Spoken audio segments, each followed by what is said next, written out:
नमस्कार शेतकरी बांधवांनो, पुण्यश्लोक अहिल्यादेवी होळकर शेतकरी कर्जमुक्ती योजना 2026 अंतर्गत कर्जमुक्ती झालेल्या शेतकऱ्याची पहिली यादी पोर्टलवर प्रसिद्ध करण्यात आली आहे.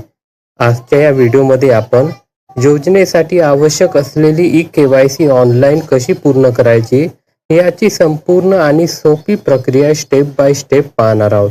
सर्वात आधी तुम्हाला आपले सरकार VLE लॉग इन अधिकृत वेबसाईटवर जायचे आहेत. तिथे तुमचा युजर नेम आणि पासवर्ड टाकून सिस्टममध्ये लॉग इन करा. लॉग इन झाल्यानंतर तुमच्या समोर मुख्य डॅशबोर्ड ओपन होईल.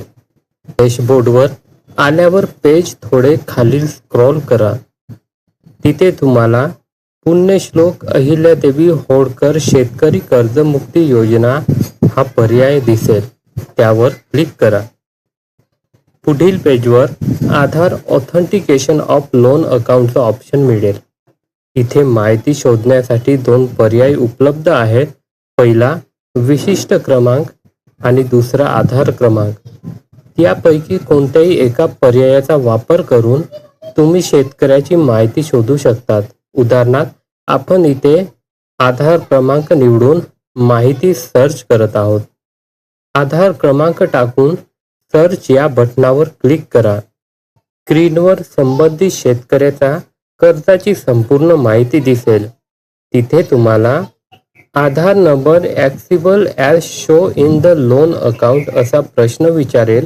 तिथे तुम्ही यस करा.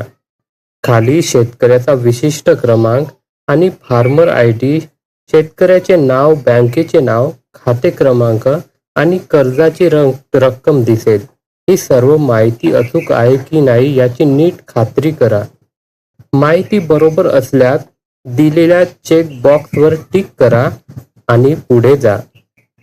पुढील पेजवर लोन अकाउंट नंबर संदर्भातील माहितीची खात्री करण्यासाठी 2 पर्यायावर यस वर क्लिक करा आणि स्क्रीनवर दिलेल्या माहिती वाचून ओके बटनावर क्लिक करा. संमती आणि बायोमेट्रिक ई-केवायसी करणे. ई-केवायसी पूर्ण करण्यापूर्वी शेतकरी ई-केवायसी संमती आणि स्वघोषणापत्र स्वीकारणे आवश्यक आहे. यासाठी पेजच्या तळाशी जाऊन शेतकरी ई-केवायसी संमती आणि स्वघोषणापत्र संमती या दोन्ही चेक बॉक्सवर टिक करा. त्यानंतर आधार ई-केवायसी या बटनावर क्लिक करा. स्क्रीनवर शेतकऱ्याचा आधार क्रमांक दिसेल. आता बायोमेट्रिक ई-केवायसी करण्यासाठी कॅप्चर फिंगरप्रिंट या बटनावर क्लिक करा आणि बायोमेट्रिक डिव्हाइसवर शेतकऱ्याचे बोटाचे ठसे स्कॅन करा. फिंगरप्रिंट यशस्वीरित्या स्कॅन झाल्यावर कॅप्चर सक्सेसफुल असा मेसेज दिसेल. काही सेकंद वाट पाहिल्यानंतर ई-केवायसी सक्सेसफुलचा मेसेज स्क्रीनवर येईल. ई-केवायसी पूर्ण झाल्यावर तुमची पुढील पेजवर पाठवले जाईल. तिथे प्रिंट हा पर्यायावर क्लिक करून ई-केवायसी यशस्वी झाल्याची पावती रिसिप्ट डाउनलोड प्रिंट करून घ्या. ही प्रिंट काढलेली पावती शेतकऱ्याच्या संबंधित बँकेत नेऊन जमा करायची आहे. अशा प्रकारे तुम्ही अत्यंत सोप्या पद्धतीने शेतकरी बांधवाची ई-केवायसी पूर्ण करू शकता.